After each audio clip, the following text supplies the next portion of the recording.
ایک جیسا ہوتا ہے اسے حصر مطلق کہا جاتا ہے.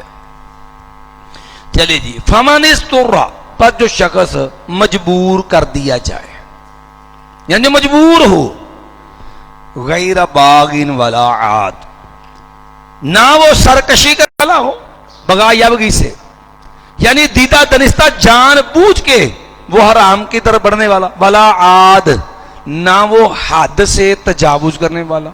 یعنی ایک ہے کہ اس کے ضرورت بھی نہیں لیکن وہ عیاشی کرتے ہوئے کھاتا ہے. ایک ہے کہ اجازت تو اتنی ہے جس سے اس کی جان بچ سکے، رسل اتنی ہے. ادا یاد ادوان کے مطلب ہے آگے بڑھنا، ہاتھ سے تجاوز کرنا. ولا عاد، تو وہ ضرورت کی بجائے وہ اب جو ہے وہ کھلے ہاتھوں کھانے لگ گیا ہے. میں کہ دونوں صورتیں ہی نہیں ہونی چاہیے. اب یہاں پر ایک بات اور سمجھیے، یہ اضطرار کیا ہوتا ہے یہ بھی سمجھنے والا ہے. ایک ہوتا ہے عزیمت، ایک ہوتی ہے رخصت. عزیمت تو یہ ہے کہ آدمی مر جائے لیکن حرام نہ کھائے، یہ عزیمت ہے. مثال کے طور پہ کوئی کافر ہے اور وہ ظلم زیادتی کی انتہا کرتا ہے کہ بندے کہتا کلمہ کفر کہو، جیسے عمار بن یاسر رضی اللہ تعالیٰ وغیرہ معاملہ پیش آیا. اب رخصت تو ہے کہ جان بچانے کے لیے بندہ کلمہ کفر کہہ سکتا ہے، یہ رخصت ہے. لیکن عزیمت کیا ہوتی ہے؟ بندہ شہید ہو جائے، مر جائے لیکن کلمہ کفر نہ کہے. عزیمت اور رخصت کے بعد اضطرار بھی سمجھنے والا. ہمارے ہاں مصیبت یہ ہوتی ہے، معمولی سی الجھن ہوئی، تھوڑی سی تنگی آئی، وہ ویکھو نا جی ہوں اسی مجبور ہاں جی، پھر ساڈے مجبور واسطے تے بندہ شاید حال ہے نا جی. وہ گویا کہ وہ اپنی ضرورت کو وہ مجبوری کا نام دے دیتا ہے. حالانکہ اضطرار کیا ہوتا ہے؟ اضطرار یہ ہے کہ آپ بند گلی میں پھنس گئے، اب اس چیز اور آپ کے درمیان موت کا فاصلہ ہے، اس چیز اور آپ کے درمیان موت ہے. بس دو ہی آپشن ہیں، یوں کہہ لو اور سادے لفظوں میں سمجھ لو، یوں سمجھ لو کہ یہ آپ کے سامنے ایک مردار پڑا ہے، بھینس مری پڑی ہے. اب آپ کے پاس دو آپشن ہیں، یا تو آپ کے پاس موت ہے یا پھر کھانے کے لیے صرف وہی مردار ہے، وہ خنزیر پڑا جو ہے وہ کھانے کے پاس آپ کے لیے موجود ہے اور کچھ نہیں ہے. اس کو اضطرار کہتے ہیں. یعنی جس صورت میں آپ کے سامنے وہ پڑا خنزیر، ٹھیک ہے، اس کو کھانے کے علاوہ چارہ ہی کوئی نہیں ہے یا وہ موت ہے، تو اس کو اضطرار کہتے ہیں. یہ تو لوگ سود بھی دبی جاندے نے، حرام بھی کھائی جاندے نے، تے او ویکھو جی مجبور آ، مجبوری دے وچ دیکھو جی شریعت کی رخصت دے دیندی ہے، لہذا ہم مجبور ہیں، ہماری رخصت ہے. او بھائی مجبوری بھی تو ہو نا. اضطرار کا مطلب ہے جس کے اندر اور کوئی آپشن نہیں ہے. جس صورت میں وہ خنزیر آپ کے لیے کھانے کی رخصت نکل آئی نا، یہ خنزیر والی نوبت کو آپ پہنچ گئے، اس کو اضطرار کہتے ہیں. اس سے نیچے اضطرار نہیں ہے. چلیے جی. فلا اثم علیہ، نہیں ہے کوئی گناہ اس پر. ان اللہ غفور رحیم، بے شک اللہ تعالیٰ بہت زیادہ بخشنے والا، بہت زیادہ رحم کرنے والا ہے. ان الذین یکتمون ما انزل اللہ من الکتاب، بے شک وہ لوگ جو چھپاتے ہیں اس چیز کو جو اللہ نے اتاری کتاب، یعنی اللہ نے کتاب میں جو بیان کی جو ان کو چھپاتے ہیں. وَيَشْتَرُونَ بِهِ ثَمَنًا قَلِيلًا، پھر آ گیا اشترا بھی آیات اللہ، پھر معاملہ آ گیا وہی یشترون بِهِ ثَمَنًا قَلِيلًا. جو ہمارے ہاں جو عام لوگوں کو بیچارے امام مسجد کے کھتے پڑے ہوتے ہیں کہ تنخواہ کیوں لیتا ہے جی خطیب، تنخواہ کیوں لیتا ہے، دینی کام پہ پیسے کیوں لیتے ہو، اور ایتے پڑھتے ہیں یشترون بِهِ ثَمَنًا قَلِيلًا. اب دیکھو یہاں بھی پس منظر پڑھ لو کہ اللہ تعالیٰ نے تحریف کرنے والے، حق چھپا کر کے لوگوں کو جو ہے وہ دھوکہ دے کر کے دین کے اندر پیسے بٹورنے کے جو ہے اس کو جو ہے وہ اشترا بآیات اللہ کا، یشترون بِثَمَنًا قلیلا. اس لیے ہم نے شروع سے بات کہی تھی کہ جب بھی یہ مسئلہ آئے اس موضوع کی آیتیں سامنے، ساری آیتیں جو ہیں یہود و نصارہ کے پس منظر میں ہیں، اور ان کے جو ہے وہ باطل اور غلط روش جو ہیں ان کی بنا پر تحریف کرنا، حق چھپا لینا، اس کے اندر تبدیلی کر دینا، اس کے اندر جو ہے اپنے پاس سے دین بنا کے لوگوں کو پیش کرنا اور لوگوں سے پیسے بٹورنا، یہ جو معاملات ہیں ان کے عوض جو معاوضہ ہوگا یہ ہے اشتراب آیات اللہ. دینی امور پہ اجرت جو ہے وہ اشتراب آیات اللہ نہیں ہے. وَيَشْتَرُونَ بِهِ ثَمَنًا قَلِيلًا، اور وہ خریدتے ہیں اس کے بدلے میں تھوڑی قیمت. اولئک ما یأکلون فی بطونہم الا النار، وہی لوگ ہیں نہیں وہ کھاتے اپنے پیٹوں کے اندر مگر آگ. یعنی یہ لوگ جو کھاتے ہیں سراسر یہ جہنم کا ایندھن ہے، کیونکہ یہ چیز سبب ہے کس چیز کا؟ حرام کا نتیجہ جہنم. ایو لحم نبتت من حرام فالنار اولا بہ، تو چونکہ اس حرام کا نتیجہ کیا ہے؟ آگ ہے، تو اس لیے شریعت نے ڈائریکٹ وہ چیز بیان کری گویا کہ یہ جہنم کی آگ جو ہے وہ اپنے پیٹوں میں بر رہے ہیں. جیسے نبی علیہ الصلوۃ والسلام نے مانا نا، میرے پاس بندہ کیس مسئلہ لے کے آتا تو میں اس کے لیے، تو بعض بندے جو اپنی جو ہے وہ بات کو بیان کرنے میں ماہر ہوتے ہیں، تیز ترار ہوتے ہیں، اور بعض بیچارے سادے ہوتے ہیں. تو جو تیز ترار بات ہوتے ہیں نا وہ تو غلط بات کو ایسے بنا کے پیش کریں گے کہ اللہ بندہ سمجھتا یار یہی بندہ حق پہ ہے. اور کئی بندے بیچارے سادے ہوتے ہیں، وہ بات ہی اس انداز سے ڈھیلے سے انداز سے بیان کرتے ہیں کہ بہتا وہ حق پہ ہے، لیکن بیچارے کو چونکہ صحیح طرح بات بیان کرنی نہیں آتی ہوتی تو سننا سمجھ لاتا ہے بندہ غلط ہی ہے. تو قاضی جج جو ہوتا ہے دیکھو اس نے تو فیصلہ زار کے مطابق کرنا ہوتا ہے نا. تو اگر آپ نے میں کوئی بندہ کو میرا کیس لے کے آتا ہے تو میں اگر کسی کے حق میں فیصلہ کر دیتا ہوں حالانکہ وہ چیز اس کا حق نہیں ہے، فَإِنَّمَا أَقْطَعُ لَهُ قِطْعَةً مِّنَ النَّارِ، یہ مت سمجھو کہ میرے فیصلے سے وہ چیز اس کے حق میں حلال ہو گئی، میں اس کے لیے جہنم کی آگ کا ایک ٹکڑا کاٹ کے دے رہا ہوں. تو وہاں بھی آپ نے کیا کہا؟ اس حرام کو جہنم کی آگ کا ٹکڑا قرار دیا. ما یأکلون فی بطونہم الا النار، نہیں وہ کھاتے اپنے پیٹوں میں مگر آگ ہی. ولا یکلمہم اللہ، اور نہیں کلام کرے گا ان سے اللہ تعالی. یہ بات بھی یاد کرتی جہمیہ وغیرہ کا جو کہتے ہیں جی اللہ کلام نہیں کرتا. جیسے ہمارے یہاں حنفیوں کو مدرسوں میں پڑھایا جاتا ہے کہ اللہ تعالیٰ کلام تو کرتا ہے لیکن اللہ کا کلام کلام نفسی ہے، یعنی اندر ہی اندر ہے. لیس لہ صوت ولا حروف، کہتے ہیں جی اللہ کلام کرتا، نہ رب کی آواز ہوتی ہے نہ رب کے حروف ہوتے ہیں. حالانکہ یہ سریعا کفر ہے اور یہ بدترین جہمیت ہے. ولا یکلمہ اللہ یوم القیامہ، تو معلوم ہے ایسے مجرمان تو اللہ کلام نہیں کرے گا، لیکن باقی ایمان والوں سے اللہ قیامت دیگر لوگوں سے ہم کلام ہوگا. ولا یکلمہم اللہ یوم القیامہ، اور نہیں اللہ ان سے ہم کلام ہوگا قیامت والے دن. ولا یزکیہم، اور نہیں وہ پاک کرے گا ان کو.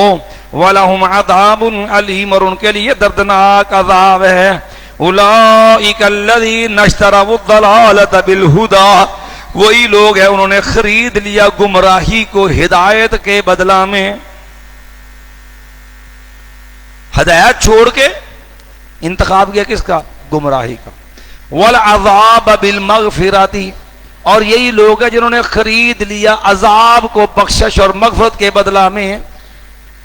فما اصبرہم، پس کتنا صبر ہے ان کا. ما اصبر ما افعل، افعال تعجب میں سے ہے نا. آپ نے پڑھا ہوگا جملہ انشائیہ کے اندر کہ جملہ انشائیہ کی ایک قسم فعل تعجب بھی ہوتی ہے جس کے عام طور پر دو وزن ہوتے ہیں، ما افعلہ افعل بہ، تو یہ فعل تعجب ہے. فما اصبرہم، کتنا صبر ہے ان کا، علی النار، آگ پر. ذالک بان اللہ نزل الکتاب بالحق، یہ اس وجہ سے ہے کہ اللہ تعالیٰ نے اتاری ہے کتاب حق کے ساتھ. وَإِنَّ الَّذِينَ اخْتَلَفُوا فِي الْكِتَابِ، بے شک وہ لوگ جو اختلاف کر رہے ہیں کتاب کے اندر، لَفِي شِقَاقٍ بَعِیدٍ، یقیناً وہ دور کے اختلاف میں ہیں. لیس البر ان تولوا وجوہکم قبل المشرق والمغرب. تو تحویل قبلہ کی بات چل رہی تھی نا، تو مایا کہ نہیں ہے نیکی کہ تم پھیر لو اپنے چہروں کو مشرق کی طرف اور مغرب کی طرف.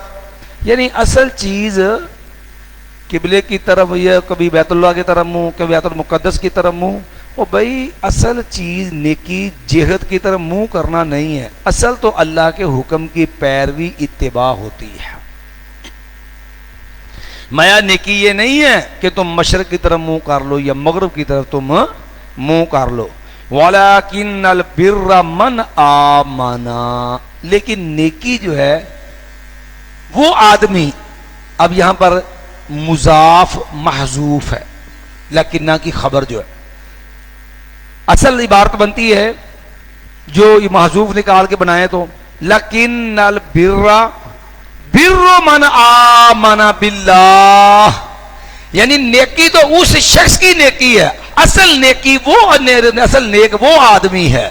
لیکن البر بر من آمنا، لیکن نیکی تو حقیقت میں اس آدمی کی نیکی ہے آمنا باللہ، جو اللہ پر ایمان لایا، زبان سے اللہ کا ایک ہونے کا اقرار، دل میں یقین ہے، پھر اللہ کے احکام کے آگے جو ہے وہ تابعدار.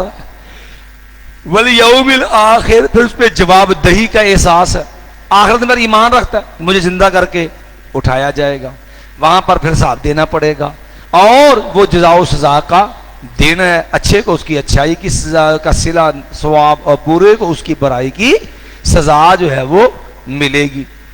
والملائکۃ، فرشتوں پہ ایمان رکھتا ہے، فرشتوں پہ ایمان کہ فرشتے جو ہیں اللہ کی مخلوق ہے، اللہ کے بندے، عباد مکرمون لا یعصون اللہ ما امرهم ویفعلون ما یؤمرون، اللہ کے حکم کے ساتھ رب کے احکامات کو ادا کرنے والے ہیں. والکتاب، اور وہ ایمان رکھتا ہے کس پر؟ کتاب پر، کہ اللہ رب العالمین نے جو کتاب نازل کی یہ برحق ہے، اللہ کا کلام ہے، اور اس یہی میرے لیے ہدایت ہے، میری نجات اسی کے اندر ہے. والنبیین، نبی نے جتنے بھی نبی بھیجے سارے برحق تھے اور اللہ کی طرف سے مبعوث تھے. وَآتَ الْمَالَ عَلَىٰ حُبِّهِ، اور اس نے دیتا، اور دیتا ہے مال، اس نے دیا ہے مال اس کی محبت پر. اب یہاں یہ ایک بات، یہ ضمیر جو ہے عَلَىٰ حُبِّهِ، اس کی محبت، کس کی محبت؟ یہاں دو معنی ہو سکتے ہیں. ایک ہے عَلَىٰ حُبِّ الْمَالِ، یعنی ہی ضمیر کا مرزا مال بنا لو، یعنی وہ مال، یعنی اپنی ذات کو بھی طمع ہے، چاہت ہے، خود بھی مال کی اپنے آپ کو بھی ضرورت ہے، لیکن وہ اپنی ضرورت پر دیگر لوگوں کو ترجیح دیتا ہے. یعنی وہی معنی جو دوسری جگہ ہے وَيُؤْثِرُونَ عَلَىٰ أَنفُسِهِمْ وَلَوْ كَانَ بِهِمْ خَصَاصَةٌ. دوسرا معنی وَآتَ الْمَالَ عَلَىٰ حُبِّهِ، اے عَلَىٰ حُبِّ اللَّهِ، اللہ کی محبت کی وجہ سے، یعنی اس کو وہ دینے کا مقصد لوگوں پہ احسان جتلانا نہیں ہے.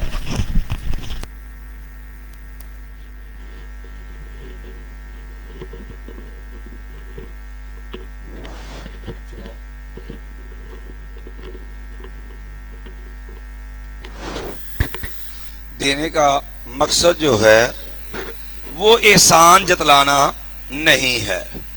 دینے کا اصل مقصد اپنے رب کی رضا کا حصول ہے، نہ کسی کے اوپر احسان کرنا مطلب، نہ کسی سے کوئی مفاد مطلوب، صرف دینے کا مقصد یہ ہے کہ میرا اللہ مجھ سے راضی ہو جائے. یہ ہے وَآتَ الْمَالَ عَلَىٰ حُبِّهِ، اے عَلَىٰ حُبِّ اللَّهِ. تو ہی ضمیر سے جو ہے وہ دونوں ہی مراد ہو سکتے ہیں، یعنی ضمیر کا مرجع یا سے مراد اللہ کی ذات لے لو، یہ سے مراد مال لے لو، دونوں صورتوں میں دونوں معنوں کی گنجائش موجود ہے. اور دیتا کن کو ہے؟ ذوی القربہ، قرابت والوں کو، قریبی رشتہ داروں کو، والیتامہ، اور یتیموں کو، والمساکین، اور دیتا ہے کن کو؟ مسکینوں کو. اور یہ بات آپ نے پہلے بھی شاید بتائی ہے کہ یتیمی کے احکام جو ہوتے ہیں یہ فقط جو ہیں یہ بلوغت تک ہوتے ہیں. بالغ ہونے کے بعد یتیمی کے احکام ختم ہو جاتے ہیں. نبی فرمایا لا یتما بعد البلوغ، بالغ ہونے کے بعد یتیمی نہیں ہوتی ہے. لا یتما بعد البلوغ. اور مسکین جس آدمی کے جائز وسائل کمزور ہیں، وسائل کمزور ہیں، اس کے معاشی ذرائع کمزور ہیں اور اس کے جائز اخراجات زیادہ ہیں. آمدن کم ہے لیکن اخراجات کیا اس کے زیادہ ہیں. جس سے اس کی جائز حاجات پوری نہیں ہو پاتی، ایسا بندہ مسکین ہے جن کے اوپر خرچ کرنا لازم ہے. وابن السبیل، اور مسافروں پر. کیونکہ مسافر اگرچہ مالدار صاحب سید بھی ہو لیکن پردیسی ہے نا، تو ظاہر ہے گھر سے بگار ہے، دور ہے، تو ایسی صورت میں اس کو بھی اگر کوئی مجبوری ضرورت بن جاتی ہے تو اس کے لیے بھی زکوٰۃ یا اس پہ خرچ کرنا بھی حق ہے. والسائلین، اور سوال کرنے والے. جیسے لفظ مقام ہے فی اموال حق معلوم للسائل والمحروم، اور ان کے مالوں میں اللہ نے حق رکھے، سفید پوش لوگوں کے بھی اور سوالیوں کے بھی. والسائلین، اور سوال کرنے والے. وفی الرقاب، اور گردنوں کو آزاد کرانے میں. واقام الصلاۃ، اور وہ ادا کرتا ہے نماز. وآت الزکات، اور اس میں وہ دیتا ہے زکات. اب یہاں پر فرق دیکھیے. اب یہاں پر زکات وہ اسلام کا رکن جو فرض ہے خرچ کرنا سال کے بعد 2.5%، یہ زکات ہے، 40واں حصہ. لیکن اللہ رب العالمین نے پہلے ذکر کیا کن کا، کہ جو ہے وہ اپنے مال کو خرچ کرتا ہے اللہ کی رضا کے لیے، قرابت والوں پر، یتیموں پر، مسکینوں پر، مسافروں پر، سوالیوں پر، گردنوں کو آزاد کروانے پر. اچھا زکوٰۃ کا پھر لگے ذکر کر دیا. وآت جو ہے واقام الصلاۃ وآت الزکات، تو معلوم ہوا کہ صرف زکوٰۃ ہی فرض نہیں ہے بندے کو خرچ کرنے کی، کہ سال بعد بندہ جب وہ زکوٰۃ نکال لے اور پھر جناب وہ خرچ کا لی، سمجھو میں نے مال کا حق ادا کر لیا، اب سارا سال مجھے چھٹی ہے، کوئی خرچ کرنے کی ضرورت نہیں ہے. اور اس کا نقصان ہی ہوتا ہے پھر یہ قرابت دار لوگ، یہ یتیم مسکین مسافر، یہ لوگ بیچارے مجبور ہوتے ہیں لیکن ان کی ضرورت پوری کرنے والا کوئی نہیں ہوتا. اس لیے اللہ نے یہ انداز اختیار کر کے یہ بھی بات سمجھا دی کہ صرف زکوٰۃ، اس کے علاوہ بھی مسلمان پر لوگوں پر خرچ کرنا فرض ہے. سارا سال بھی ایسے لوگوں کی ضرورت حاجات جو ہے وہ پوری کرنا بھی ضروری ہے. والموفون بعہدہم، اور وہ پورا کرنے والے ہیں اپنے وعدوں کو. بھی وعدہ کرو تو وعدہ پورا، کیونکہ اللہ نے کہا ہے نا کہ یا ایھا الذین آمنوا اوفوا بالعقود، ایمان والو وعدوں کو پورا کرو. پھر دوسرے مقام میں اوفوا بالعہد ان العہد کان مسئولا، اور لوگوں وعدہ کرو تو وعدے کو پورا کرو، قیامت والے دن اس وعدے کے بارے میں سوال ہوگا. اسے نبی نے کہا ایمان لمن لا امانت لہ ولا دین لمن لا عہد لہ، جو اپنے وعدے کی وفا نہیں کرتا سمجھو اس کا کوئی دین ہی نہیں ہے. والموفون بعہدہم، اور وہ پورا کرنے والے ہیں اپنے وعدوں کو. تو منافق کی آپ نے اسے نشانی بیان کی نا، وَإِذَا وَعَدَ أَخْلَفَ، یہ منافق کی روش ہوتی ہے کہ وعدہ کر کے وعدے کو توڑ دیتا ہے، وعدے کی وفا نہیں کرتا. وَالْمُوفُونَ بِعَهْدِهِمْ، اور وہ پورا کرنے والے ہیں اپنے وعدوں کو. اِذَا عَاهَدُوا، جب وہ وعدہ کرتے ہیں. وَالصَّابِرِينَ فِي الْبَأْسَاءِ وَالضَّرَّاءِ وَحِينَ الْبَأْسِ، وَالصَّابِرِينَ، اور وہ صبر کرنے والے ہیں فی البأساء، تنگ دستی کے اندر، یعنی جب معاشی تنگی ہے تب بھی ان کی کوشش ہوتی ہے کسی سوال نہ کریں، کسی کے سامنے ہاتھ نہ پھیلائیں. جیسے قرآن مجید میں سورۃ البقرہ میں اللہ نے نا سفید پولوں کو ذکر کیا نا کہ لا یسألون الناس الحافا، وہ لوگوں کے پیچھے پڑھ کے چمٹ کے لوگوں سے سوال نہیں کرتے. ان کی سفید پوشی کا نقصان یہ ہوتا ہے یحسبهم الجاہل اغنیاء من التعفف، وہ بیچارے کسے مانگتے نہیں ہیں تو جاہل لوگ پتہ کیا سمجھتے ہیں کہ یہ غنی ہے، مالدار ہے، ان کو کون سی ضرورت ہے، اور اگر یہ محتاج ہوتے ضرورت مند ہوتے مانگ نہ لیتے، میں حالانکہ یہ لوگ حقدار ہیں، میں وہ صبر کرنے والے ہیں، فی البأساء تنگ دستی کے اندر، والضراء اور تکلیف میں، وحین البأس اور لڑائی کے وقت، جنگ کے وقت، اولئک الذین صدقوا، لوگوں یہ ہیں خوبیاں، اللہ پر ایمان، ایمانیات کا ذکر، اللہ پر ایمان اور اس پر فرشتوں پر ایمان، قیامت پر ایمان، کتابوں پر ایمان، نبیوں پر ایمان، اس کے بعد رب کے راستے میں مال خرچ کرنا، مال بھی دو طرح سے، جو ہے زکوٰۃ بھی، اس کے علاوہ بھی ضرورت مندوں پر خرچ کرنے کا التزام، عملی نماز بھی، نماز کے علاوہ جو ہے وعدے کی وفا بھی، میں اور پھر تنگی مشکل میں صبر بھی، ان خوبیوں کا جو حامل ہے اولئک الذین صدقوا، اپنے اسلام میں، ایمان میں، رب اللہ اور اس کے رسول سے وفا کے دعوے میں، یہ ہیں سچے لوگ، اولئک الذین صدقوا واولئک هم المتقون۔ رمضان جا رہا ہے، ایمان والا روزے کا مقصد ہی یہ ہے کہ لعلکم تتقون، تو ان خوبیوں سے مزین بندہ جو ہے وہ متقی بنتا ہے، یعنی روزہ رکھ کے دیکھو میرے اندر یہ خوبیاں پیدا ہو گئی، میرے ایمان کے معاملات، میرے جو ہے وہ رب کے ساتھ عبادت کے معاملات، میرے لوگوں سے میل جوڑ کے معاملات، تینوں اینگل ہیں اس کے اندر، کیا میں ان کے اندر پورا اترتا ہوں؟ اگر میں ان میں پورا ہوں تو سمجھو کہ میں نے جو ہے وہ روزے کا مقصد حاصل کر لیا، لعلکم تتقون والا، کیونکہ اللہ کا اولئک هم المتقون، وہی لوگ جو ہیں وہ پرہیزگار ہیں۔ یا ایھا الذین آمنوا کتب علیکم القصاص فی القتلی، اے وہ لوگوں جو ایمان لائے ہو، فرض کر دیا گیا تم پر بدلہ لینا، قصاص لینا، فی القتلی مقتولین کا، قتلہ یہ جمع ہے قتیل کی، مقتولوں کا بدلہ لینا اللہ کیا کر دیا ہے؟ فرض کر دیا۔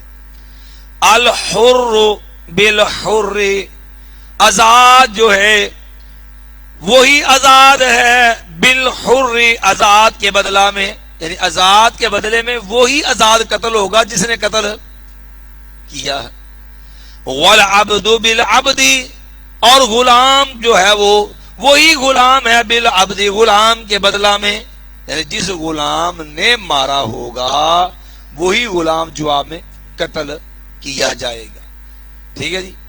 والانثى بالانثى، اور وہی مؤنث جو ہے وہ مؤنث کے بدلہ میں وہی عورت جس نے جو قتل کیا، اسی عورت کو جو ہے وہ عورت کے بدلے میں قتل جو ہے وہ کیا جائے گا۔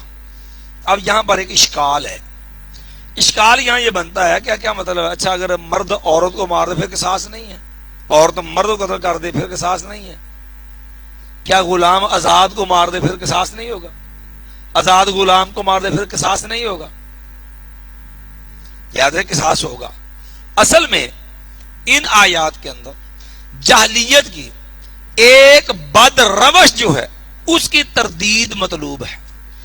جاہلیت میں کیا ہوتا تھا کہ بسا ہوتا ایک غلام آدمی ہوتا، وہ جو ہے کسی قبیلے کے بڑے آدمی کو مار ڈالتا، اب وہ کیا کہتے ہیں ہوں سیدھے ہم اس کے مقابلے میں غلام کو ماریں، ٹھیک ہے پھر اب ہم بھی کسی بڑے کو ماریں گے، حالانکہ قتل جس نے کیا ہے جواب میں قتل اسی کو کیا جائے گا، لیکن وہ جواب کے اندر ان کے کسی بڑے کو، سردار کو، کسی بڑے معزز آدمی کو مارتے، بلکہ ایک کو نہیں، ایک قتل میں 10 لوگوں کو قتل کر دیتے، حالانکہ جس نے کسی غلام کو ماری ہے، یا اس طرح کی جو کمزور قبیلے کی عورت جو ہے وہ کسی دوسرے قبیلے کے طاقتور آدمی کو مار دیتی، تو اب وہ کہتے اچھا اب ہم اس کے مقابلے میں مردوں کو ماریں گے، اور وہ بھی انتقامی کارروائی میں ظلم کے حدیں پار کر جاتے، اس عورت کو کچھ نہ کہتے بلکہ اس کی بجائے اس کے قبیلے کے باقی لوگوں کو طاقتوروں کو مار دیتے. تو اس کے لیے رب نے یہ قاعدہ سمجھایا کہ دیکھو جو بندہ جرم کرتا ہے سزا کا حقدار بھی وہی ہے. جیسے اللہ تعالیٰ نے اسلام کے اندر قانون دے دیا, نبی علیہ السلام آیا لا یقتلو جو ہے باپ کے جو ہے وہ بدلے میں بیٹا جو اس کو قتل نہیں کیا جائے گا, اور بیٹے کی جگہ پر لا یجنی جان الا علی نفسہ, شیر صاحب تو دے دیا بھائی جرم کرنے والا جو بھی جرم کرتا ہے اس کا وبال مجرم پہ ہوگا. جو ہے باپ کی سزا بیٹے کو نہیں اور بیٹے کی سزا باپ کو نہیں دی جا سکتی. یہ جاہلیت میں جو غلط روش تھی یہ اصل میں اس کی تردید ہے. اس لیے معنی کیا الحر بالحر العبد الحر بالحر, لوگوں آزاد کے بدلے میں وہی آزاد, والعبد بالعبد اور غلام کے بدلہ میں وہی غلام, والانثى بالانثى اور عورت کے بدلے میں وہی عورت جو ہے اس سے قصاص لیا جائے گا. فمن عفی له من اخیہ شیء, پر وہ آدمی عفی له من اخیہ شیء جسے معافی مل گئی, معاف کر دیا گیا اس کو اس کے بھائی کی طرف سے شیء کچھ بھی. اب ایک تو اللہ نے قاتل کو جو ہے مقتول کے اولیاء جو ہیں ان کو بھائی کے لفظ سے بیان کر کے اصل میں شفقت دلائی ہے کہ چلو اس سے غلطی ہو گئی, اس نے قتل کر دیا, تم بہرحال انسان ہے, حماقت غلطی ہو گئی تو تم جو اس معاملے کے اندر ظلم پر نہ اترو. بھائی کا لفظ کیا کہ اس کے اندر شفقت اور محبت کے جذبات پیدا کیے. فرمایا کہ اگر اس کے بھائی کی طرف سے اسے کو معاف کر دی گئی شیئن کچھ بھی, یعنی وہ دیت جو خون بہا اس کی جان کا معاوضہ جو ہوتا ہے وہ معاف کر دیا گیا. وہ دو صورتیں ہو سکتی ہیں, ایک ہے کہ وہ سارا ہی معاف کر دے, یا وہ کہتے ہیں چلو جی ہم جو ہے آپ اتنی دیت دے دیں, چل باقی ہم چھوڑ دیتے, اتنے دے دیں, وہ تھوڑے پہ راضی ہو جاتے. تو مایا کہ فمن عفی له من اخیہ شیء, جس کو معافی مل گئی معاف کر دے اس کے بھائی کے کچھ بھی, فاتباع بالمعروف, تو پیروی کرنی ہے اچھے طریقے سے. اب انہوں نے اگر آپ سے محبت کی, نرمی کی, باوجود قتل ہونے کے آپ سے دیت کی, دیت میں بھی اگر نرمی دے دی تو اب اس کا مطلب یہ نہیں ہے کہ پھر آپ ان کو مزید رسوا کرو اور ان کا جو ہے وہ خون بہا جب ان کو ادا نہ کرو. فرمایا فاتباع بالمعروف, وہ ادا کرنا ہے اچھے طریقے سے. وَأَدَاءٌ إِلَيْهِ بِإِحْسَانٍ, کہتا تھا گڑا پھڑن رہا ہے ادھر فارغ اسپیکر. وَأَدَاءٌ إِلَيْهِ بِإِحْسَانٍ, اور ادا کرنا ہے اس کی طرف اچھے طریقے سے. ذَلِكَ تَخْفِيفٌ مِّن رَّبِّكُمْ, یہ آسانی ہے تمہارے رب کی طرف سے. وَرَحْمَةٌ, اور بہت بڑی رحمت ہے. اب یہ آسانی کیسے ہے؟ بنی اسرائیل کے اندر یہود و نصارہ میں قصہ جو دیت کا تصور نہیں تھا, وہاں پر قتل کا بدلہ قتل تھا. تو اللہ نے امت محمدیہ کو یہ جو ہے دیت کے احکام دے کے ان کے لیے مزید جو ہے جو آسانی اور نرمی کا رستہ پیدا کر دیا. فَمَنِ اعْتَدَىٰ بَعْدَ ذَلِكَ, اب دیت بھی لے لے بندہ, دیت لینے تو بعد پھر وہ مقتول کے ورثہ قاتل جو ہے قاتلوں میں سے کسی کے وارث کو یا اس قاتل کو دوبارہ قتل کر دیتا. تو میں یہ تو زیادتی ہے نا. فَمَنِ اعْتَدَىٰ بَعْدَ ذَلِكَ, جو کوئی زیادتی کرتا ہے اس کے بعد, فَلَهُ عَذَابٌ عَلِيمٌ, اس کے لیے بہت دردناک عذاب ہے. وَلَكُمْ فِي الْقِصَاصِ حَيَاةٌ يَا أُولِي الْأَلْبَابِ لَعَلَّكُمْ تَتَّقُونَ, اور تمہارے لیے بدلہ لینے میں حیاتٌ, زندگی ہے, یا اولی الالباب, اے عقل مندو, تاکہ تم پرہیزگار بن جاؤ. اب دیکھو اللہ نے قصاص کا فائدہ اور مقصد بیان کیا.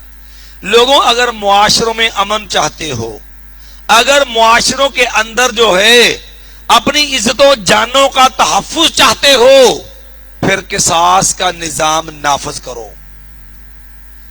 حضرت آج تک لوگ روندے نے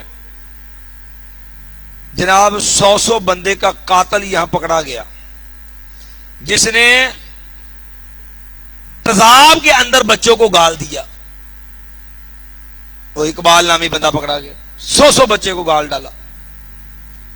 آج تک پھانسی نہ ہو سکی اس کو. پتہ ہے جرم پکڑا گیا, بندہ مان گیا, اس کے سارے اسباب مل گئے, گواہیاں ہر چیز موجود, لیکن اس کے لیے پھانسی نہیں ہے. یہاں پہ وہ قصور کی بچی بیچاری ننھی زینب, اسے ریپ اور اس بیچاری 4 سالہ بچی سے بدکاری کر کے اس کو قتل کی مارا گیا, لیکن آج تک اس خبیث کو پھانسی پہ لٹکایا نہیں گیا. یہ تو ہے. اور کتنے ہیں اسی طرح روتے ہیں جی منی لانڈرنگ ہے جی, قتل ہے جی, ماورا عدالت قتل ہے.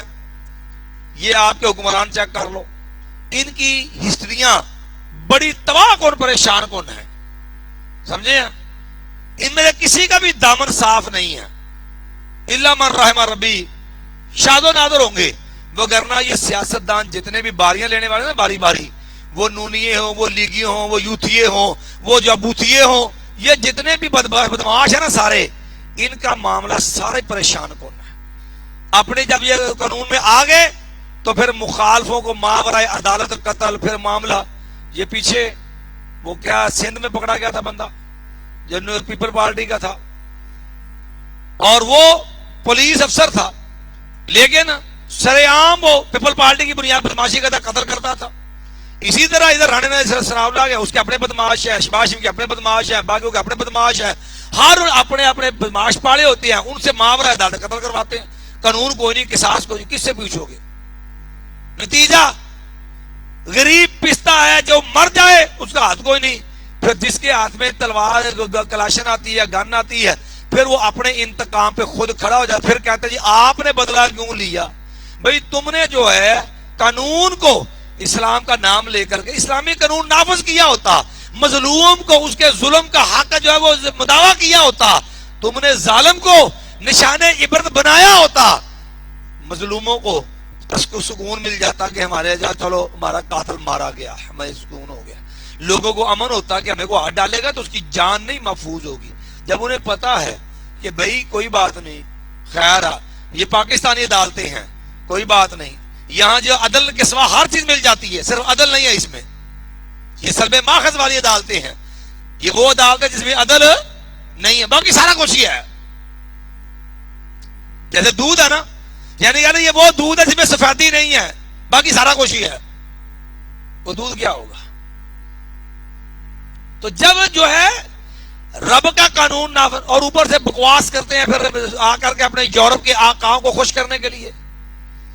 دین کا لیول کیا ہوتا ہے؟ بینظیر بولی اذان بج رہا ہے, یعنی پڑے یورپ میں ہیں, یہاں آتے حکومتیں کرنے غیروں کے اشاروں پہ, اور جی ہم جو ہے یہ وحشیانہ سزا ہے. مشرف جیسا دیوس بولا, اس بےغیرت نے کیا کہا تھا؟ میں قوم کو ٹنڈا نہیں کر سکتا. اسلامی حدود کے اوپر پھر بھونک مارتے ہیں یہ کتے سارے.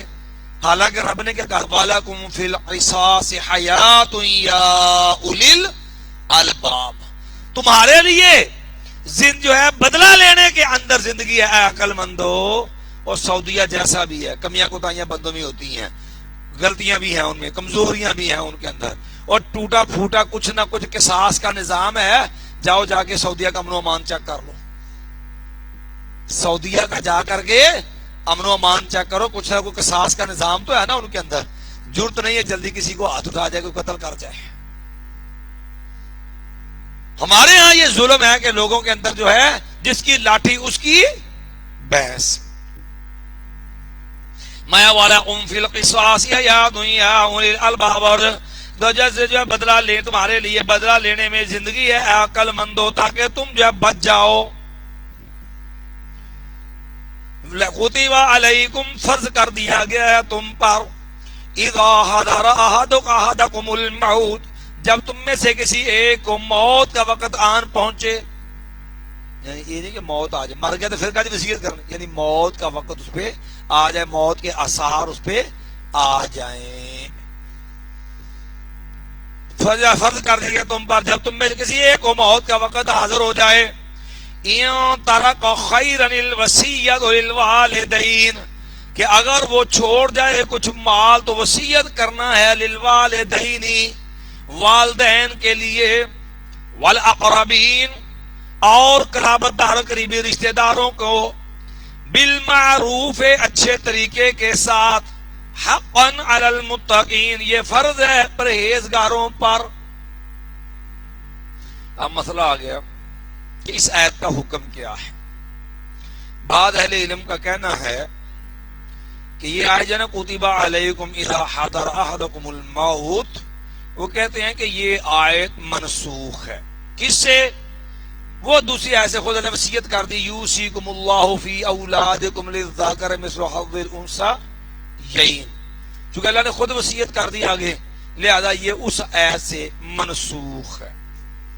بعض کہتے ہیں کہ وہ قرآن کی آیت سے منسوخ ہے، حدیث سے لا وصیۃ لوارث، تو جو کہ والدین جو ہیں یا قرابت داروں جو وارث ہیں ان کے حق میں وصیت والا حکم جو ہے وہ منسوخ ہے۔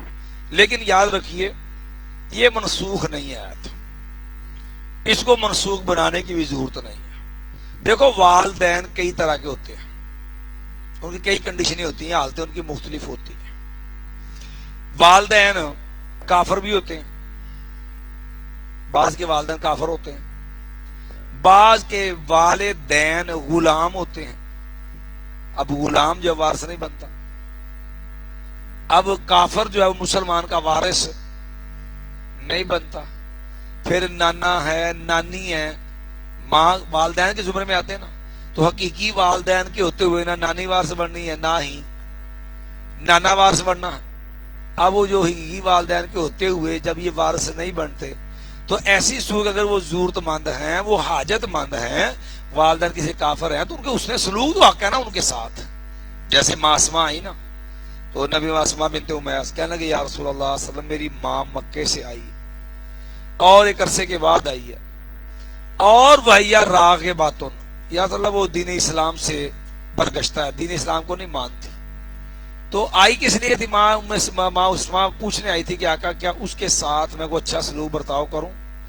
تو نبی علیہ السلام نے ام اسماء رضی اللہ عنہ سے کہا تھا سلی امہ کے، فرمایا اسماء اپنی والدہ سے صلہ رحمی کرو۔ بھئی والدین کافر بھی ہوں، دیکھو نا قرآن میں اللہ نے کہا ہے وَإِن جَاهَدَاكَ عَلَىٰ أَن تُشْرِكَ بِي مَا لَيْسَ لَكَ بِهِ عِلْمٌ، اگر تیرے والدین تجھے شرک پہ ابھارتے ہیں جبکہ تیرے پاس اس بارے میں علم نہیں ہے، دلیل نہیں ہے، فَلَا تُطِعْهُمَا، تو نے شرکیہ بات میں اللہ کی بغاوت والی بات ان کی نہیں ماننی۔ لیکن والدین ہیں اگرچہ کافر ہیں، اگرچہ تجھے بھی کفر کی دعوت دے رہے ہیں، وَصَاحِبْهُمَا فِي الدُّنْيَا مَعْرُوفًا، تو ان کا ساتھی بن دنیا میں اچھے طریقے سے۔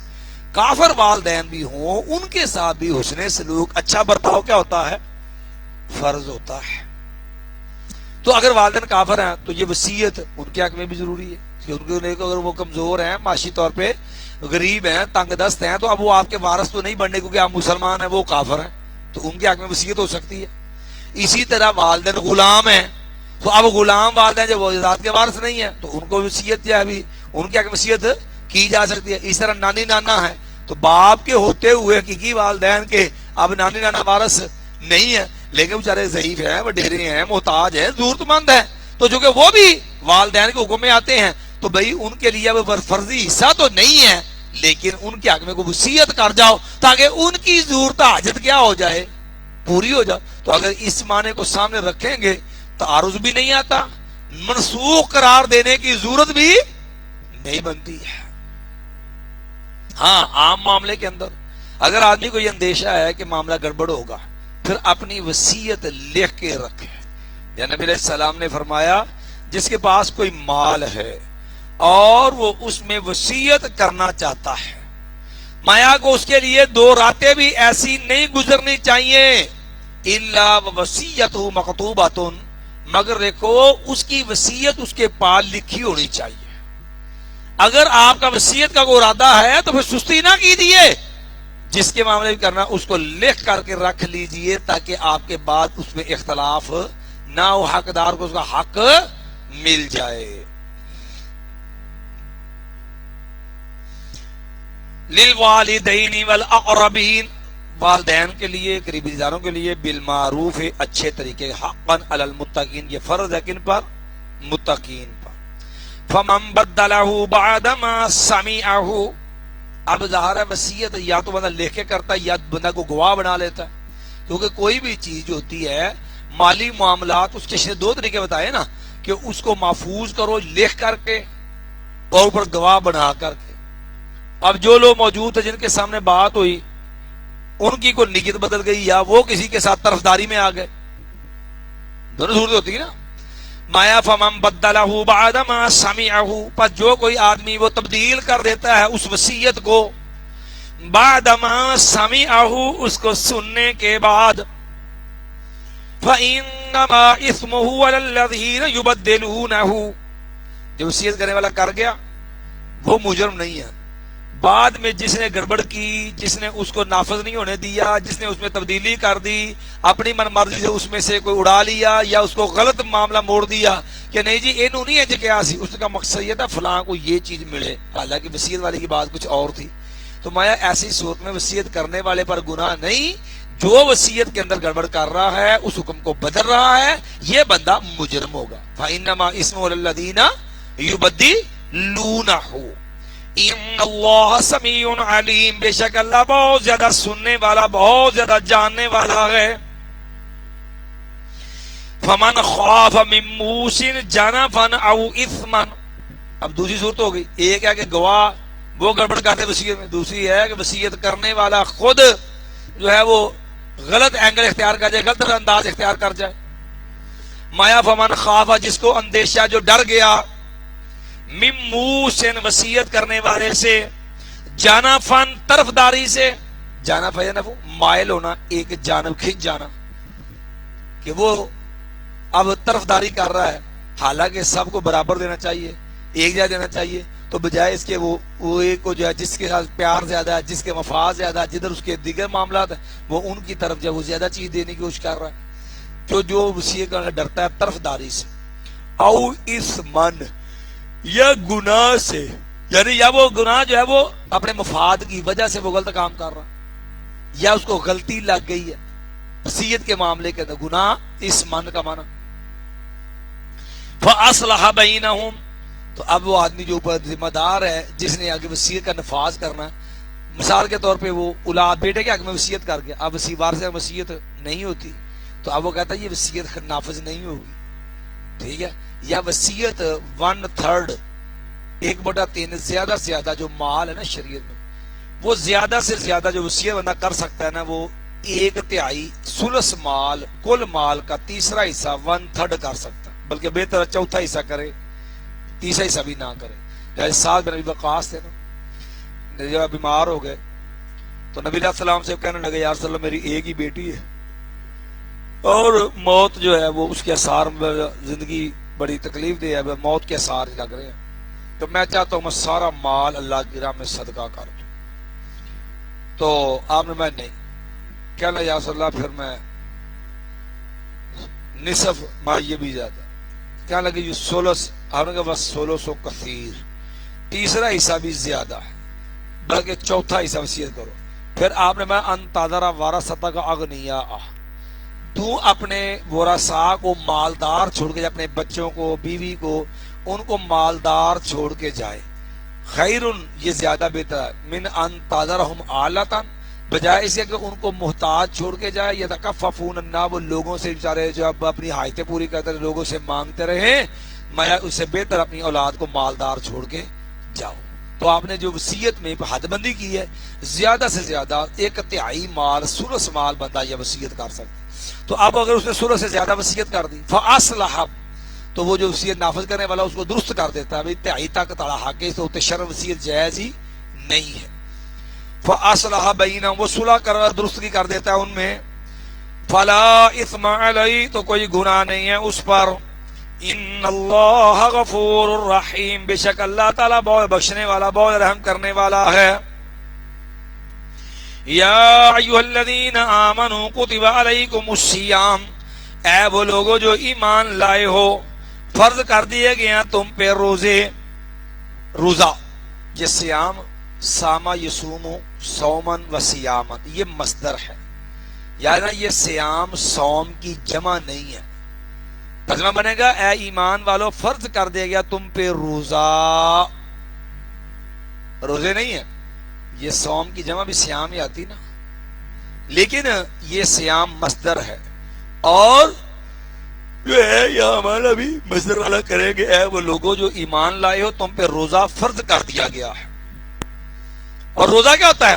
لفظی معنی اس کا ہوتا ہے الامساک، رک جانا، بولنے سے رک جاؤ، کھانے سے رک جاؤ، کسی کام سے بھی رکنا، جو جیسے سیدہ مریم رضی اللہ تعالی عنہ نے کہا تھا انی نذرت للرحمن صوما فلن اکلم اليوم انسیا، میں نے رب کے لیے نظر مانی ہے کہ میں یا خاموش رہوں گی، کسی انسان سے کلام نہیں کروں گی۔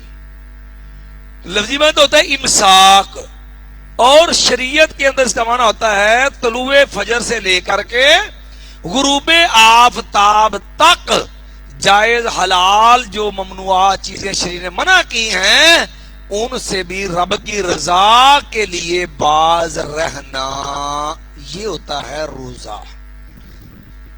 سحری سے اس کا آغاز ہوتا ہے، طلوع فجر سے، اور غروب آفتاب، اور نبی علیہ السلام نے لا یزال الناس بخیر، لوگ ہمیشہ خیر بلائی سے رہیں گے، ما عجل الفطر، جب تک یہ روزہ جلدی افطار کریں گے اور سحری لیٹ کھائیں گے۔ کہیں 12 بجے پھڑکا کے سو جاتے کہتے 12 اٹھیا نہیں جانا جی، یہ انداز غلط ہے۔ سحری لیٹ کھائیں گے تو کئی روزہ اذان بھی ٹائم ہو گیا پورا، او یار 2 منٹ ٹھہر جو، احتیاط، تو بھی عشاء والے کھول لی، پھر ایڈی احتیاط جو ہے ایڈا تکلف کا تھا 2-4 منٹ کا، جب یہ کنفرم ہو گیا کہ سورج غروب ہو گیا ہے تو بھائی پھر احتیاط کس چیز کی؟ انہیں جی منٹ 2 منٹ ذرا احتیاط چنگی ہوتی ہے، آج بہت چنگی ہے، رافضیہ طرف 10 منٹ بعد کھول لو۔ نبی علیہ السلام کو احتیاط کا علم نہیں تھا، تو اس لیے جو ہے یہ روزہ جو ہے وہ غروب آفتاب کے فوراً بعد روزہ کھولنا چاہیے، جب اس کو لوگ بلائی خیر سے رہے گے۔ یہ یاد رکھیے رمضان کے روزے سن 2 ہجری میں فرض ہوئے، پہلے مکے میں نا 10ویں محرم الحرام کا روزہ فرض تھا، مدینے میں آ کے وہی فرض تھا، پھر جب رمضان کے روزے فرض ہو گئے تو یہ عاشورے کا روزہ جو 10ویں محرم الحرام کا روزہ ہے پھر یہ نفلی قرار دے دیا گیا، چاہتا رکھ لے جاتا نہ رکھے، لیکن رمضان کے روزے جو ہے وہ فرض ہے۔ کما کتب علی الذین من قبلکم، جس طرح وہ فرض کر دیا گیا ان لوگوں پر جو تم سے پہلے تھے، یہ ایمان والوں کو معاملے کے اندر تسلی دی گئی کہ یہ نہیں ہے کہ یہ احکام سے رب نے تم پہ فرض کیے ہیں، برداشت، بھوک والا، تنگی، یہ جو معاملے کے بظاہر جو ایک لمبا پیریڈ ہے، اپنے کھانا پینا، جائز حاجات خواہشات اس پہ کنٹرول رکھنا، اس سے بعد رہنا، میں یہ سے تم پہ نہیں پہلے امتوں پہ بھی ہے، اور پھر اللہ نے جو پہلی امتوں کا اس میں فرق تھا ان کو بھی اللہ آسانی کر دی۔ دیکھو نا نبی نے فرمایا تسحروا فإن فی السحور برکہ، لوگوں سحری کھاؤ، سحری کھانا باعث برکت۔ 2 فرق ہیں، ایک ہے سحری اس لیے کھانی ہے کہ تھوڑا بھی کھاؤ گے نا، اور یاد رکھو سارا دن جو چلنا ہے اللہ کی طرف سے اس سحری کے اندر اللہ اتنی قوت بنا دے گا تیری جسم کی ضروریات اس سے پوری ہوتی رہے۔ برکت کا معنی بھی یہی ہوتا ہے، غیبی نفع، جس سے بندے کی زیادہ حاجتیں پوری ہوتی رہے، دیکھنے کو تھوڑا لیکن حاجتیں ساری اس میں پوری ہو جائے۔ اللہ اکبر۔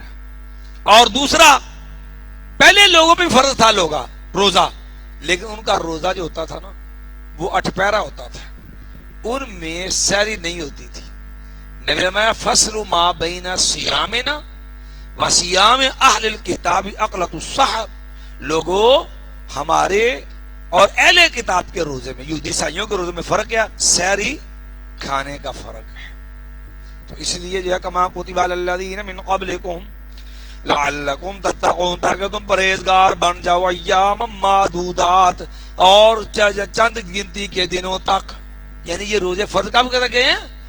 ایام معدودات، گنے چنے چند دنوں تک. تو وہ 29 ہوتے ہیں، یہ زیادہ 30 ہو جاتے ہیں. فَمَنْ كَانَ مِنْكُمْ مَرِيضًا أَوْ عَلَى سَفَرٍ فَعِدَّةٌ مِّنْ أَيَّامٍ أُخَرَ، پر جو کوئی تم میں سے بیمار ہے، أَوْ عَلَى سَفَرٍ، یا وہ مسافر ہے، فَعِدَّةٌ مِّنْ أَيَّامٍ أُخَرَ، پر گنتی پوری کرنی ہے دوسرے دنوں سے. اللہ نے رخصت دی ہے. بیمار بندہ ہے نا، ہن لوگ بولتے جی روزے دی حالت میں ٹیکہ لوا سکتا ہے، جی روزے دی حالت میں بندہ ڈرپ لوا سکتا ہے. اور بھائی تیری جو طبیعت نہیں ہے برداشت کرتے، اللہ کے بندے رب نے رخصت دی ہوئی ہے، چھوڑ دے روزہ، کوئی گناہ نہیں تیرے اوپر، تو اپنا علاج کروا لے، صحت بحال ہوگی بعد میں رکھ لینا، قضائی دے لینا. لیکن کہتے اللہ کرے کام جو ہے وہ علاج والا بھی ساتھ ساتھ ہو، روزہ بھی نہ جائے. تو یہ چیزیں شرع ٹھیک نہیں ہے. تو یاد رکھو انجیکشن لوانا روزے کی حالت میں ٹھیک نہیں ہے، خواہ وہ ٹیٹرا سائیکلین ہو جو عام طور پر جراثیم کے لیے لگواتے ہیں، جراثیم کو ختم کرنے کے لیے چوٹ وغیرہ لگ جائے، یا کوئی بھی ہے، ٹھیک ہے. تو یہ جو ہے نہ ڈرپ لگوانی روزے کی حالت میں ٹھیک ہے. تو مایا فمن کان منکم مریضا، جو کہ بیمار ہے، اولا سفر، یا سفر میں ہے، فعدۃ من ایام اخر، تو گنتی پوری کرنی ہے دوسرے دنوں سے. یاد رکھو نبی علیہ الصلوۃ والسلام، لیس من البر الصیام فی السفر، لوگوں سفر میں روزہ رکھنا نیکی نہیں ہے. یاد رکھنا اس کا معنی یہ نہیں ہے کہ سفر میں روزہ رکھنا حرام ہے. روزہ رکھنے کی شرع رخصت ہے سفر کے اندر بھی.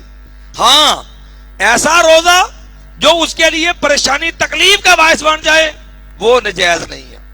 جیسے صحابہ کرام، فتح مکہ کا موقع تھا، رمضان میں فتح مکہ ہوا، تو صحابہ کرام نے کہتے ہیں فَمِنَّ الصَّائِمِ مِنَّ الْمُفْطِرِ، ہم جو فتح مکہ کے لیے گئے نا، ہم میں سے بعض لوگ روزے دار تھے اور بعض لوگ بغیر روزے کے تھے. ظاہر رستے میں پڑاؤ کرنا، خیمے لگانا دیگر.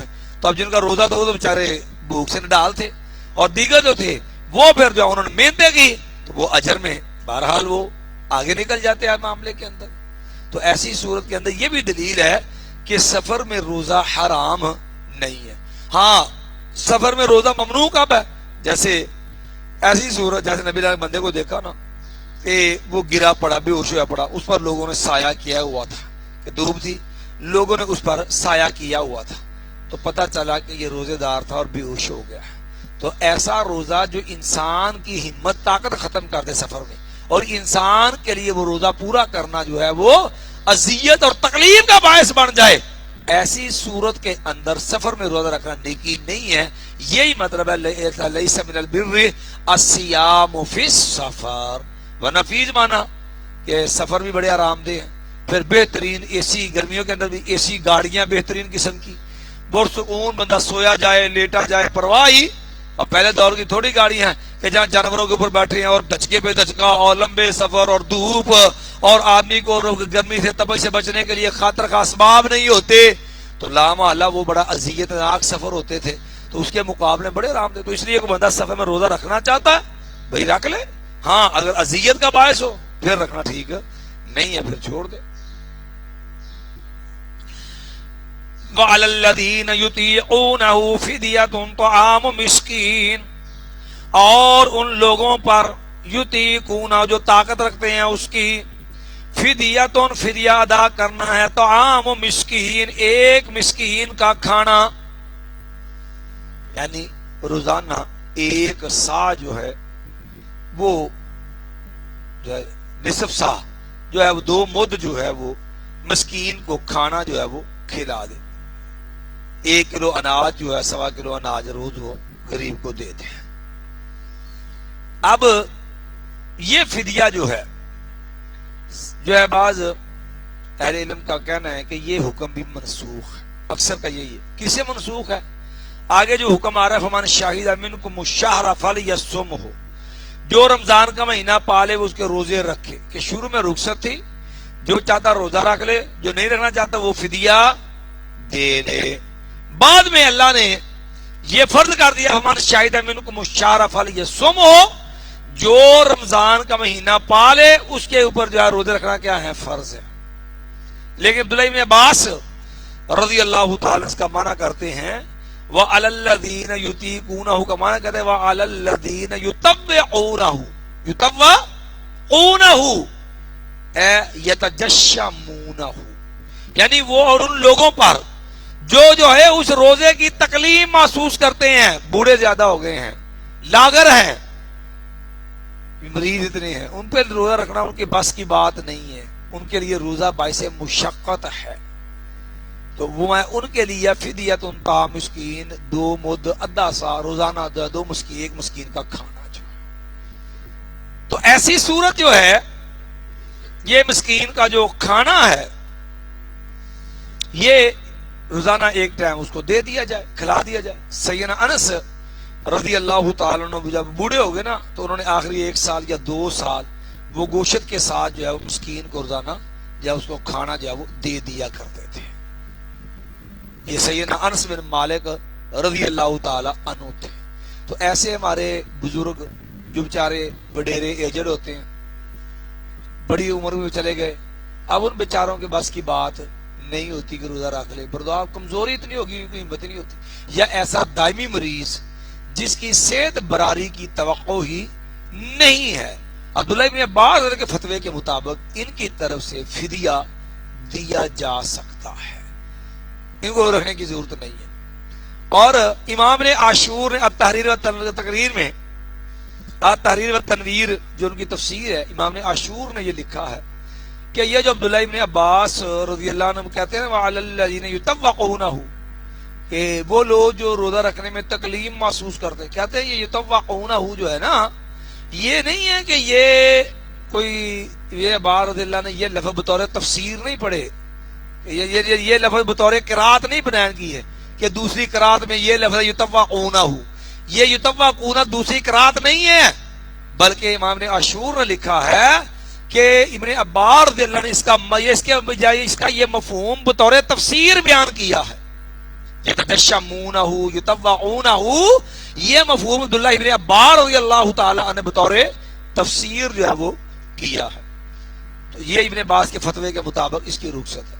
بعد ہمارے ہاں لوگ ایسے ہیں جن کے نزدیک کہتے ہیں کہ نہیں جس سے جو ہے یہ ہمارے شاہد من کو مشارہ میں فرض ہے، لہذا اگرچہ یہ صحابی نے کہا لیکن یہ مراد نہیں ہے، اثر روزے ہی ہیں، تو وہ کہتے ہیں دائمی مریض یا بوڑھا وہ کہتے ہیں جی جو روزہ رکھ سکتا رکھ لے، نہیں رکھتا تو یاد رکھو وہ کہتے ہیں کہ قرآن مجید میں جو حدیث میں نبی علیہ السلام نے فرمایا نا، کیا تھا لفظ ہے وہاں پہ کہ من مات وعلیہ صیام صام عنہ ولیہ، پھر اس پہ جتنے سالوں کے روزے ہیں نا، 1 سال کے ہوں، 2 سال کے ہوں، 10 سال کے ہوں، ان کے دوسرے علم کا موقف یہ ہے کہ وہ روزے اس کے ذمہ قرض ہیں، ان کے بعد اس کے مرنے کے بعد ان کے ورثاء ان کے روزے جو ہے وہ رکھیں گے۔ لیکن یاد رکھیے یہ بات جو ہے اپنی جگہ پر، لیکن ہمارا اطمینان اس بات کے اوپر ہے کہ لوگوں دیکھو جہاں پر آدمی کی، ہم درجہ اجتہاد پہ تو نہیں ہے، تو جو ہے جہاں پر مرفوع کوئی فیصلہ حکم نہ ہو تو ایسی صورت کے اندر اگر صحابی کی بات جو ہے وہ موجود ہو، صحابی کا فتویٰ موجود ہو، تو اپنے ذاتی رائے اجتہاد سے صحابی کے فتوے کو ترجیح دینا یہی انسب اور معقول معلوم ہوتا ہے۔ اسی لیے اہل علم نے یہ بات لکھی ہے کہ یہ جو عام ایک مقولہ ہے نا وقول صحابی حجۃ، صحابی کا قول دلیل ہوتا ہے ما لم ینفی شیء من السنہ، جب تک کہ سنت اس کی نفی نہ کرے، اگر سنت اس کی تردید کرتی تو ایسی صبح صحابی قول حجت نہیں ہوتا۔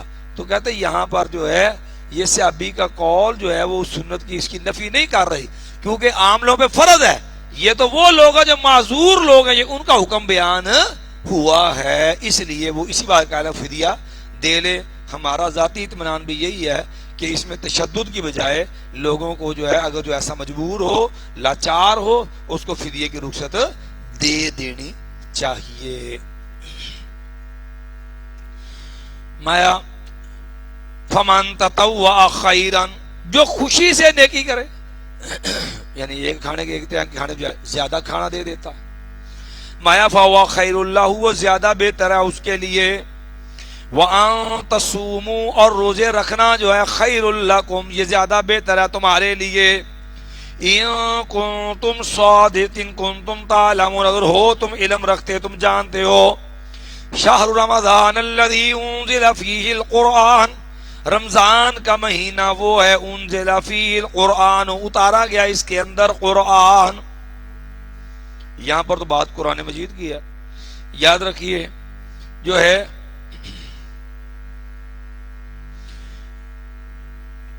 نبی علیہ السلام کا فرمان ہے کہ تورات، زبور، انجیل، یہ جو پہلی باقی آسمانی کتابیں ہیں نا، یہ بھی ساری رمضان کے مہینے کے اندر نازل ہوئی ہے،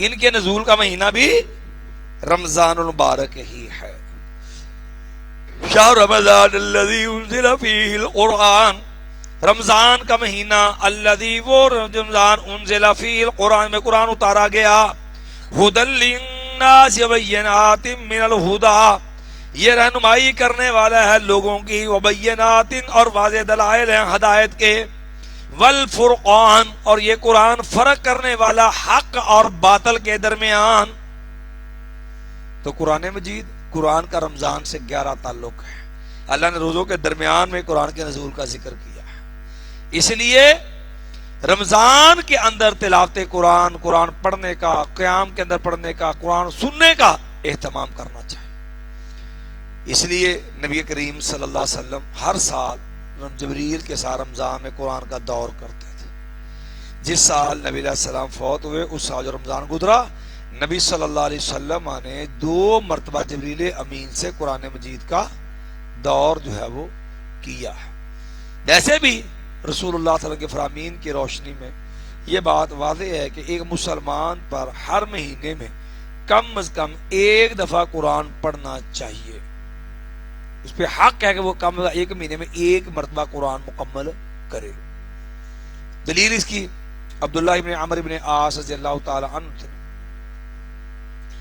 ان کو لے کے آگے ان کے والد عمرو بن عاص کی، یا رسول اللہ میں نے اس کی شادی کی ہے، یہ جو ہے دن کو روزہ رکھتا ہے، رات کو مصلی بھی ہوتے ہیں، تو نبی علیہ السلام نے عبداللہ عمرو بن عاص سے کہا تھا کہ عمر، دیکھا کہ بہت زیادہ قرآن پڑھتا ہے، آپ بھی اللہ کے بندے، تو ایسے اقرأ القرآن فی کل شہر، یعنی وہ وقت موسع، یعنی جس وقت کے اندر جو ہے انسان آسانی سے قرآن پڑھ سکتا ہے، یہ کام پڑھ لینا چاہیے، وہ وقت موسع مکمل قرآن کے لیے جو نبی علیہ السلام نے وقت بیان کیا وہ 1 مہینہ کم از کم دیا، مایا وہ کہنے لگا تھا انی اطیق افضل من ذالک، میں زیادہ وہ کڑاتے گئے بھی، چلو 15 دن جو ہے ایسا کارا جو ہے تو 20 دن میں قرآن ختم کر لے، 15 دن میں ختم کر لے، 10 دن میں ختم، 7 دن میں ختم کر لے، کہتے میں زیادہ روایا 3 دن میں، کہنے لگا یا رسول اللہ انی اطیق افضل من ذالک، نے جس نے 3 دن سے کم میں قرآن ختم کیا اس نے قرآن کو سمجھا ہی نہیں ہے،